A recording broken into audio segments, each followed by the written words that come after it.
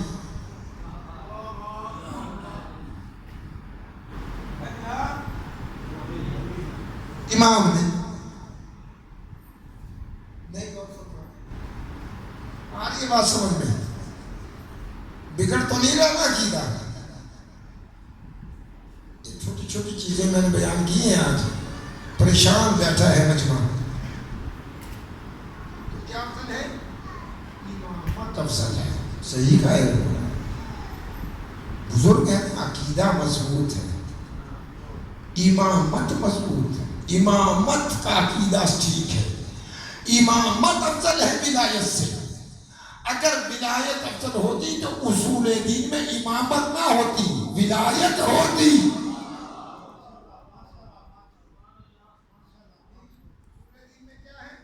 توحید، عدل، نبوت، امامت اور قیامت. توجہ فرما، امامت افضل ہے. تو ولایت کیا ہے؟ ولایت نظام امامت کے تحت جو کارہائے خیر انجام دیں گے اس کا نام ہے ولایت. ولایت مانے حاکمیت.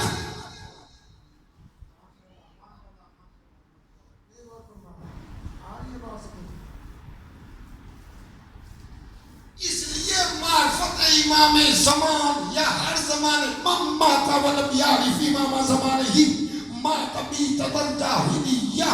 جو اپنے وقت کے امام کی معرفت نہ رکھتے ہوئے مر جائے مات میتۃ الجاہلیہ، وہ جہالت کی موت مر گئی. جہالت کی موت. یہ جہالت کا ہم نے لفظ استعمال کیا ہے. من مات ولم یعرف امام زمانے ہی مات میتۃ الجاہلیہ. جو وقت کے امام کی معرفت نہ رکھتے مرے گویا کہ وہ ہلاک ہو گیا. وہ ہلاکت ہے. جو امام کی معرفت نہیں رکھ رہا، یا وہ مشرک مرا ہے، یا وہ یہودی مرا ہے، یا وہ کافر مرا ہے. وقت کے امام کی معرفت ضروری ہے. میں اجاز شاہ صاحب کا شکر گزار ہاتھ جوڑ کر ممبر پر یہ خوشامد نہیں کر رہا. مجھے یہ غرض نہیں کہ آئندہ صاحب مجھے اشرا دے یا نہ دے. نہ کسی کو آج تک اشرے کے لیے کہا. 50 سال ایج. انہوں نے ایسا موضوع دیا کہ انشاءاللہ میں کچھ ہوشے ایسے بیان کروں گا کہ شاید آپ نے نہ سنی ہو. فضائل امام زمان میں ہمارے امام آپ کی، میں یہ نہیں کہہ رہا کہ علی علی کا کریں، میں تو چاروں نعرہ لگاتے ہی، لیکن میرا مقصد یہ ہے کہ ہمارے زمانے کے امام کون ہیں؟ اچھا ایک سوال، کس کے ساتھ اٹھیں گے قیامت کے دن؟ ابھی بہت سے جذباتی ہو جائیں گے. آپ اور میں قیامت کے دن جب اٹھائے جائیں گے تو کس کے پیچھے؟ امام. وہ کون سا امام ہوگا؟ جی امام زمان علیہ السلام. یہ لے کر چلیں گے اپنے بابا کے پاس، وہ لے کے چلیں گے اپنے بابا کے پاس، وہ لے کے چلیں گے اپنے بابا کے پاس، وہ اپنی امت کو لے کے چلیں گے اپنے بابا کے پاس. یہاں تک امام حسین لے کے چلیں گے امام حسن کے پاس، امام حسن لے کے چلیں گے امام علی کے پاس، امام علی لے کے چلیں گے رسول اللہ کے پاس.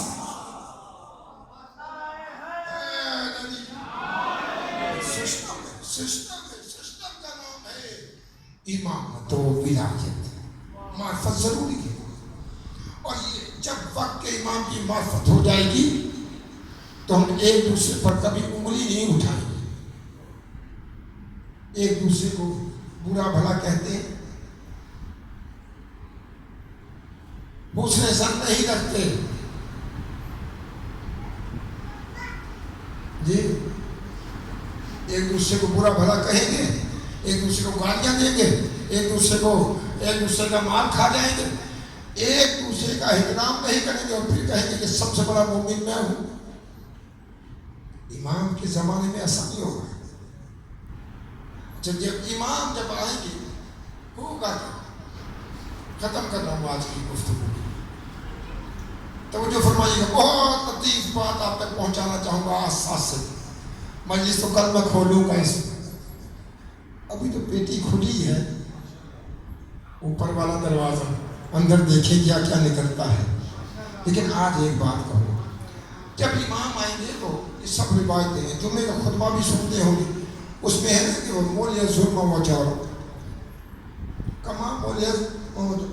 آپ عدل و انصاف سے اس عرصے کائنات کو ایسے بھر دیں گے جیسے ظلم و جور سے بھری ہوگی. اپنے عدل سے اس کو بھر دیں گے. تو عدل کی عدل سے مراد کیا ہوگی کہ امام تلوار لے کے کھڑے ہوں گے, ڈنڈے لے کے کھڑے ہوں گے کہ چل بھائی نماز پڑھ, چل بھائی اس کا حق دے, یتیم کا مال نہ کھا. ایسے کہیں گے امام. امام مکے میں ہوں گے, عدل یہاں ہو رہا ہوگا, بیدار ہو تھوڑا سا. امام کوفہ بیٹھے ہوں گے, حق مجھے یہاں مل رہا ہوگا. اللہ اکبر. یہ برکت امام ہوگی کہ امام وہاں بیٹھ کر یہاں پہنچا رہے ہوں گے اور دنیا کو بتا رہے ہوں گے. حق کی امام, اللہ کی طرف سے بنایا ہوا امام وہ ہوتا ہے, وہ اگر ہزاروں میں دور بھی بیٹھا ہو پردے ہار نہیں ہوتے.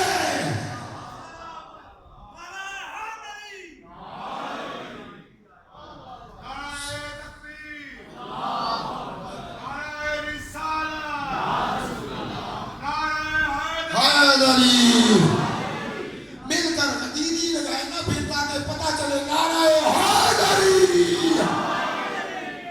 جی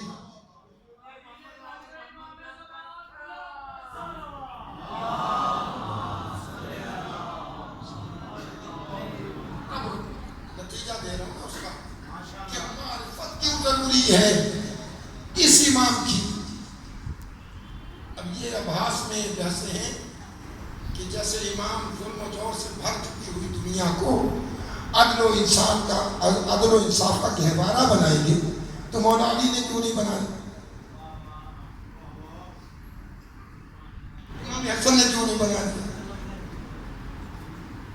امام حسین نے کیوں نہیں بنایا؟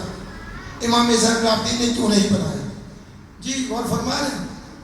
ہر امام کا اپنا اپنا زمانہ تھا, اپنا اپنا کام تھا. جو کام جس کے سپرد تھا وہ کر دیا. امام حسن کے نام کام یہ تھا کہ آپ نے قلم سے ظالم کو ذلیل کرنا ہے.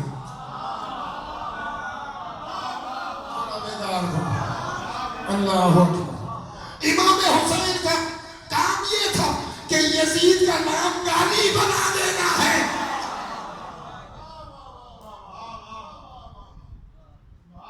نہیں آج اس کے چاہنے والے بھی اپنے بیٹے کا نام یزید نہیں رکھتے. ہر امام کا اپنا اپنا کام تھا. اس امام کا کام یہ ہوگا. اس کے بعد کیونکہ ایک سلسلہ چلے گا رجب, وہ بھی وقت آیا تو تھوڑا سا ذکر کہیں کر دوں گا میں, لیکن معرفت امام زمانہ ضروری. تو عدل و انصاف کیسے ہوگا؟ بس یہ یہاں پہ آج تمام کروں گا. میں نے عرض کیا نا کہ تلوار لے کر, ڈنڈے لے کر, لاٹھیاں لے کر بندے پہ بندہ کھڑا کر کے کام نہیں کروائیں گے. بس ایک کام کریں گے کہ مردہ ضمیر انسانوں کو زندہ بنا دے.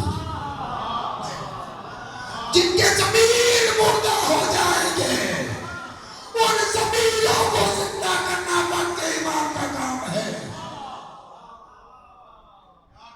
جو بیٹیوں کا رشتہ نہیں کر رہا ماں کی کمی کی وجہ سے, اور جو نہیں دے رہا کہ جہیز نہیں ملے گا, یہ مردہ ضمیر ہے.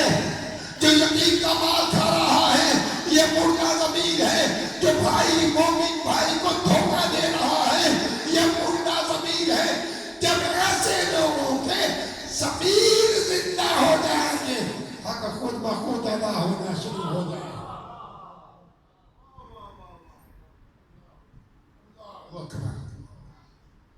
صرف معرفت نہیں, میری ماں بہنوں، بچیوں کو لاؤ، سیکھو کہ وقت کے امام کی معرفت کتنی ضروری ہے۔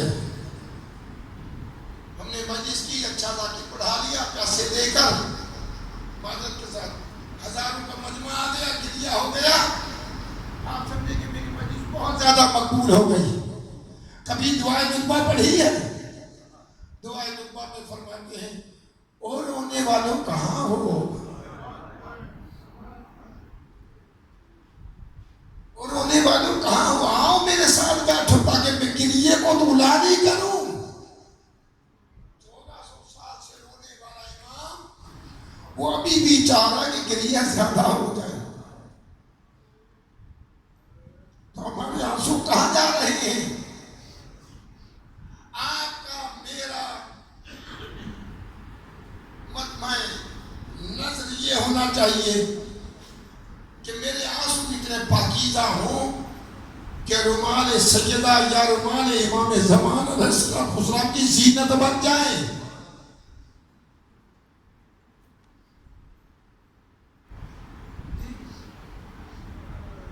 یہ بھی نہیں کر پاتے۔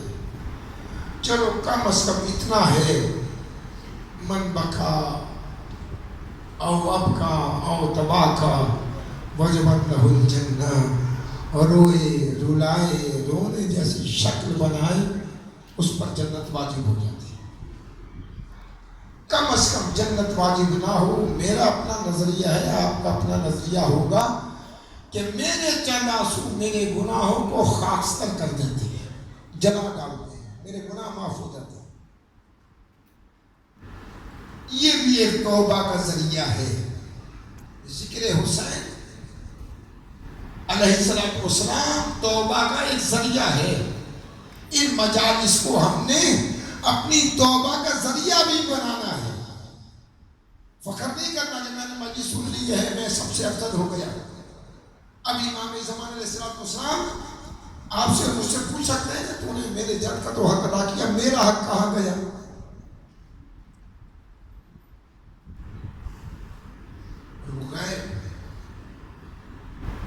ختم کرنا جلدی جلدی، بس اب گزروں گا، 2-3 آیات سماعت فرما لیں۔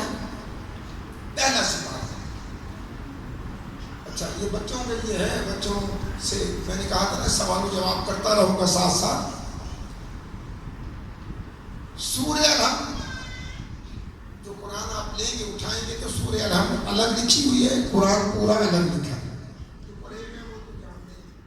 جنہوں نے اٹھا کے نہیں دیکھا اللہ کو توفیق دے کے وہ اٹھا وہ بھی پڑھے۔ توجہ فرمائیں۔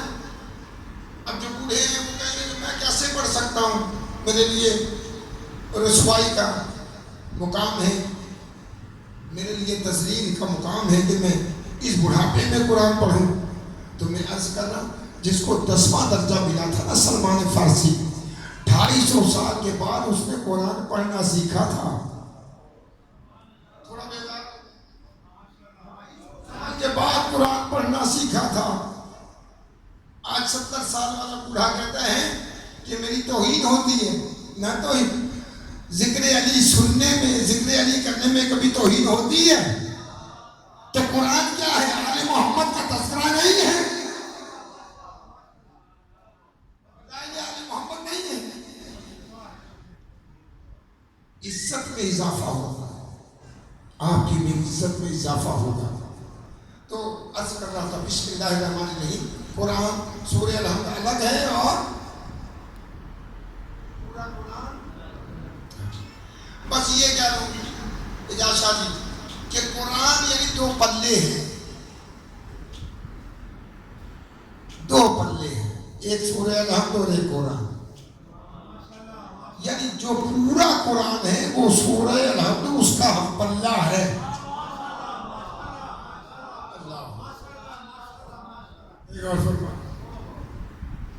اب سورہ الحمد ختم ہوئی اور پورا سورہ شروع ہو گیا، سورہ بقرہ، یعنی قرآن شروع ہو گیا۔ اب میں آج اس پر گفتگو نہیں، میں چونکہ اس کی ایک آیت ہے جس کی طرف اشارہ دینا ہے۔ بسم اللہ الرحمن الرحیم، الف لام میم ذالک الکتاب لا ریب فیہ ہدی للمتقین الذین یؤمنون بالغیب ویقیمون الصلاۃ ومما رزقناہم کہ 72 حروف ہیں یہ حروف مقطعات قرآنی کتنے ہیں پورے 72 اس کی جب تصغیر کریں گے چھوٹا کریں گے چھوٹا کرنے سے مراد یہ ہوتی ہے کہ کاف اگر 3 مرتبہ استعمال ہوا ہے تو 1 مرتبہ لکھیں گے تصغیر میم اگر 10 مرتبہ استعمال ہوا تو 1 مرتبہ لکھیں گے اس کو کہا جاتا ہے تصغیر جتنے حروف مکرر استعمال ہوئے ہیں ان کو صرف 1 مرتبہ لکھیں گے تو یہ حروف ہو جائیں گے تصغیر میں اور جب ان کی تعداد ہم گنیں گے تو یہ کتنے بنتے ہیں معلوم ہے 14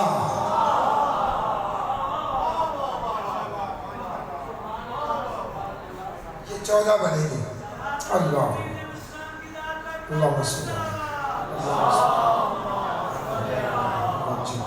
مہربانی میں ختم کر رہا ہوں آپ کی زحمت تو بسم اللہ الرحمن الرحیم الف لام میم ذالک الکتاب لا ریب فیہ ھدی للمتقین الذین یؤمنون بالغیب مومن وہ ہے جو غیب پر ایمان رکھے آج یہی ختم کر دوں گا مومن وہ ہے جو غیب پر ایمان رکھے قرآن کو مشروب نہ جانے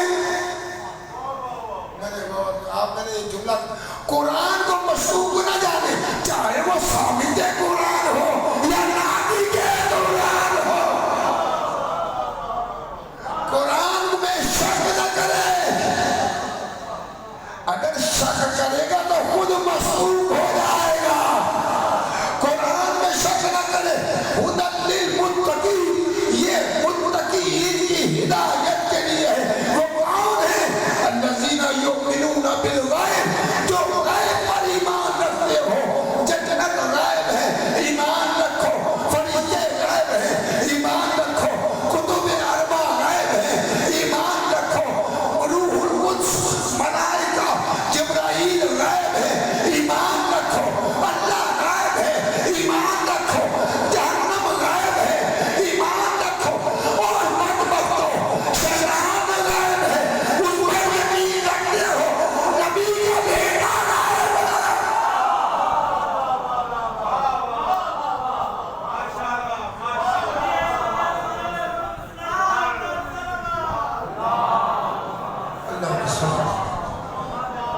کیسی قوم ہے یہ کہ جو شیطان غیب پر ایمان لے آئی ہے اور اللہ کی حجت پر غیبت پر ایمان نہیں رکھتی یہ شیعوں کا خاصہ ہے کہ غیبت پر ایمان ہو اور ہم واحد پورے 73 فرقوں میں واحد فرقہ ہے جو غیب پر ایمان رکھتے ہیں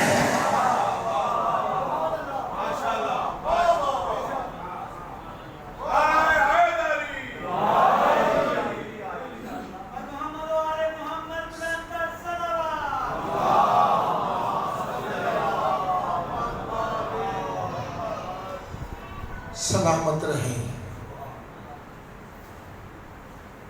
انشاءاللہ موضوع مجھے بہت اچھا دیا ہے کوشش کروں گا اس کو کھول کر بیان کروں تو آپ کو آپ کی اور میری علمی استعداد میں بھی اضافہ ہوگا کیونکہ مطالعہ کروں گا رٹی رٹائی چیزیں نہیں ہیں آج پہلی محرم ہو گئی ہے زہرا کا لال ابھی کربلا نہیں پہنچا میری دعا ہے میں مراقبے والا بندہ ہوں دعا و مناجات والا بندہ ہوں مقرر خطیب میں نہیں ہوں میں تو آپ کے لیے یہی دعا کر سکتا ہوں کہ پروردگار سوائے غم حسین کے کو کوئی غم نہ دے یہ غم ہمیں کتنا پیارا ہے بیٹا نہیں مانگتے غم مانگتے ہیں بیٹی نہیں مانگتے غم مانگتے ہیں جی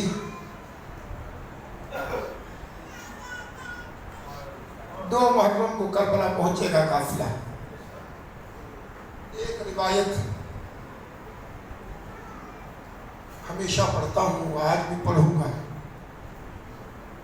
صاحب دربندی نے لکھا اس کو بی بی کو مجلس حسین بہت پسند ہے. جو چیز انشاءاللہ پڑھ کے آؤں گا وہی بیان کروں گا، جس کی دلیل نہیں ہوگی یا نہیں پڑھی ہوگی نہیں بیان کروں گا.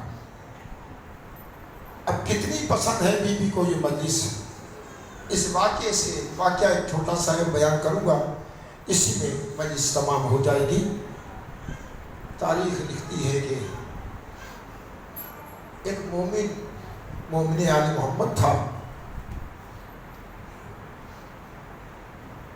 زوجہ، دیکھیں یہ باتوں باتوں میں پیغام دے دیتا ہوں میں کہ آج اگر کوئی مائیں بہن بھی معاف کریں، ایسی عورت ہو جس کے پاؤں مفلوج ہوں، ہاتھ مفلوج ہوں، شادی کر لے گا کوئی جوان ہمارا؟ کیسے مومن ہے؟ ایک آنکھ نہیں ہے شادی نہیں ہوتی بچی کی، ایک ہاتھ نہیں ہے شادی نہیں ہوتی ہے، پاؤں نہیں ہے شادی نہیں ہوتی ہے. اور جس کے دونوں پاؤں نہ ہوں اس کے ساتھ کون عقد کرے گا؟ لیکن مومن آل محمد ہوگا وہ کرے گا. اس نے ایک معذور عورت سے شادی کی، اور وہ معذور عورت مومنہ نہیں تھی، مومنہ کامل تھی، مومنہ کاملہ تھی. شادی ہو گئی. شادی کے چند دن کے بعد، دولت بہت تھی، شادی کے چند دن کے بعد شوہر انتقال کر گئے. لیکن گھر میں عشرہ محرم الحرام ہوا کرتا تھا.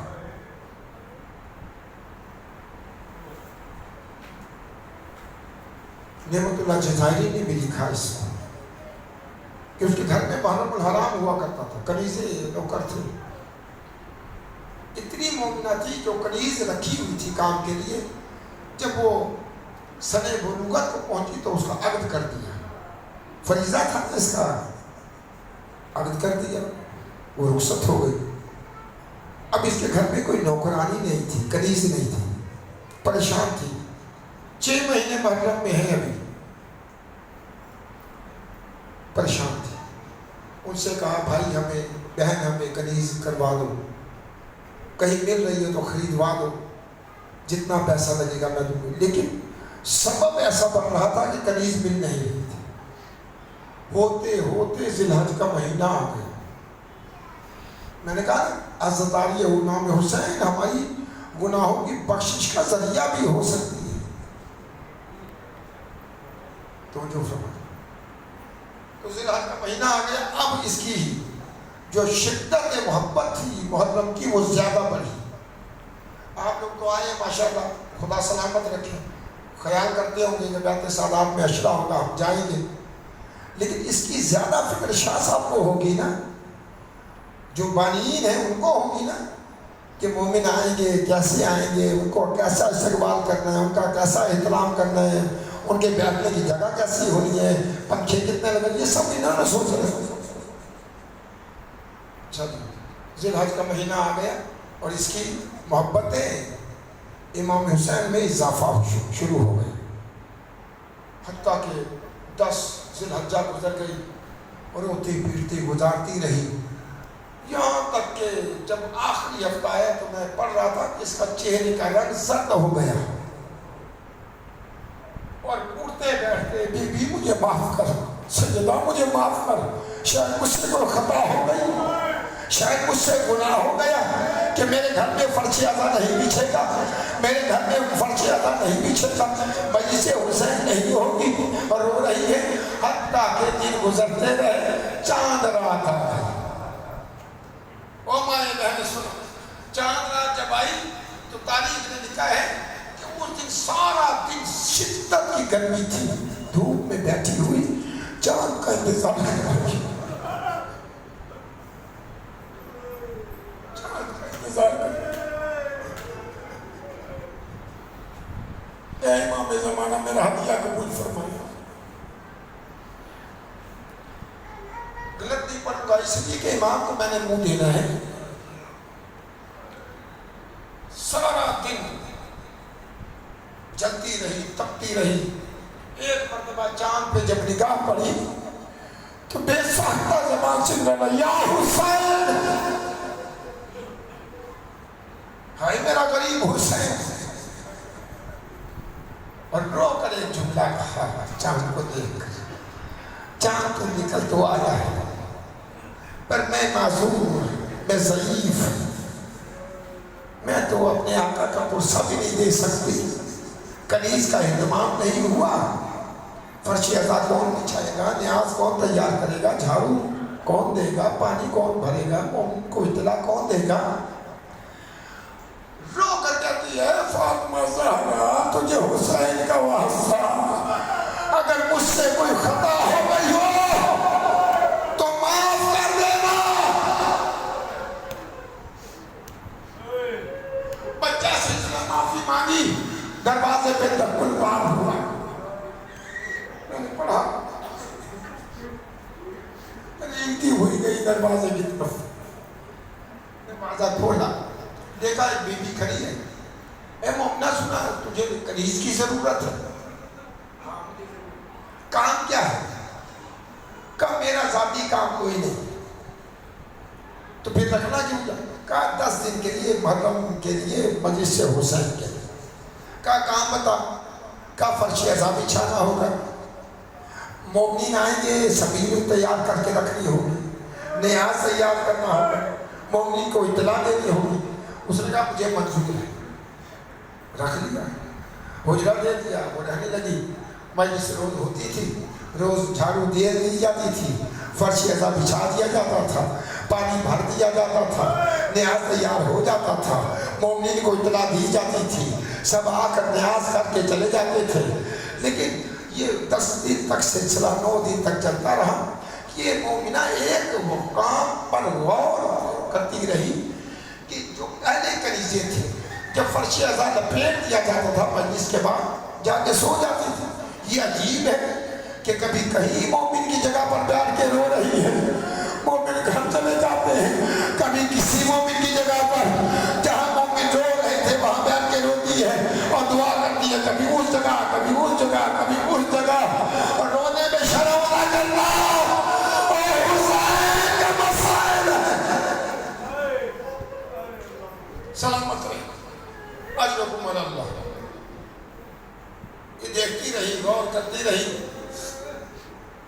جب نبی محرم آئی تو اس نے ہر کام کو جلدی جلدی انجام دینا شروع کیا، اس نے روکا ٹوکا نہیں، لیکن دیکھ رہی تھی ہر کام جلدی جلدی کر رہی ہے، جیسے کوئی پیچھے سے مصیبت آنے والی ہے۔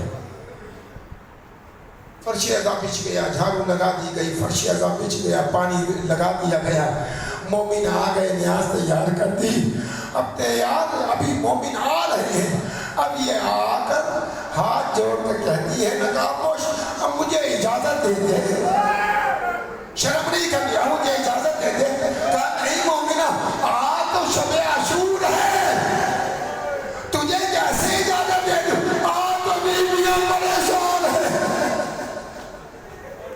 اور کل 10ویں کا دن ہے، کل تو عباس سے معذور رہیں گے، سکینہ کو تماچے لگیں گے، قاسم کے جسم پر گھوڑے دوڑائے جائیں گے، علی اکبر کے سینے میں برچھی لگے گی۔ آج نہ جاتا، کل چلی جاتا مغرب کے پاس۔ کہا نہیں مجھے آج جانا ہے، آج ہی جانا ہے، بہت ریکویسٹ کی، آخر میں معذور تو تھی، بیٹھی ہوئی تھی، مومنہ کھڑی تھی، دونوں ہاتھ اپنے اس مومنہ کے پاؤں پہ رکھ کر کہتی ہے آج کی شب رک جانا، آج کی شب رک جانا، علی کی بیٹیوں کی دعاؤں کی راتیں ہیں۔ کہا نہیں میرا کوئی انتظار کر رہا ہے، میں نہیں رک سکتی۔ جب دیکھا نا کہ نہیں رک رہی، کہتی اچھا ناراض تو نہیں ہوگی؟ کہا نہیں۔ گئی حجرے، ایک تھیلی نکالی درہم و دینار کی، لا کر اس نقاب پوش کے ہاتھ پہ رکھ دی اور رکھ کر کہتی ہے ہدیہ بہت تھوڑا ہے، ہدیہ بہت تھوڑا ہے، تو نے کام بہت بڑا کیا ہے، محمد کی بیٹیوں سے اور محمد مصطفیٰ سے، علی مرتضیٰ سے میری شکایت نہ کرنا۔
کریم اللہ کا اے وقت امام ہمارا ہدیہ قبول فرما، ہمارے شاہ صاحب کے ہم سب کے مرحومین کے گناہوں کو معاف فرما، ہماری پریشانیوں کو دور فرما، مقروضوں کی قرض ادا فرما، اس ادا خانے تا قائم قیام جاری و ساری فرما، اگر ان میں کوتاہی ہیں تو ہمیں ہدایت عطا فرما، مومنین زاہدین عزادار جو آتے ہیں ان کی خدمت کرنے کی ہمیں توفیق عطا فرما، ہماری دعاؤں کو مستجاب فرما، ہمارے برادران شاہ صاحبان کو طول عمر عطا فرما، قائد آل محمد کو ذل ظہور عطا فرما۔ بسم اللہ الرحمن الرحیم، اللہم کل ولیک پروردگار مومن کی جو بھی دعا ہے قبول فرما۔ اس حقیق میرا ایک ہفتے پہلے اپنے شنواہ سید بادشاہ ہمارے دیکھنے بھی گئے، برادران یہاں کی سب کو اللہ سلامتی عطا فرما، مجھے بھی امام زمان علیہ السلام کے سب کے آپ کو اور آپ کے تمام اہل و عیال کو اے کریم اللہ بحق امام زمان عافیت و صحت عطا فرما۔ بسم اللہ الرحمن الرحیم، اللہم کل ولیک حجت ابن الحسن صلوات علیہ وعلی آبائہ فی هذه الساعة وفي كل ساعة وليا وحافظا وقائدا وناصرا ودليلا وعينا حتى تصلح مرزقا طوعا وتمتعه فيها طويلا اللهم صل على محمد وعلى محمد وعجل فرجهم ما وزقنا الصلاة